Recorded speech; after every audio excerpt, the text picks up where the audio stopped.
Just having a quick look at the start line. Our next pairing will be Melissa Ellison behind the wheel of her Turbo Sprint.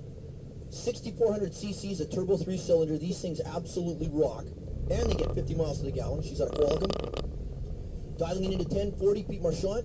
Behind the wheel of his Tbird, dialing a 1090. So Pete leaving first, and a half a second later, Melissa gets the light and her chance to run down the Tbird.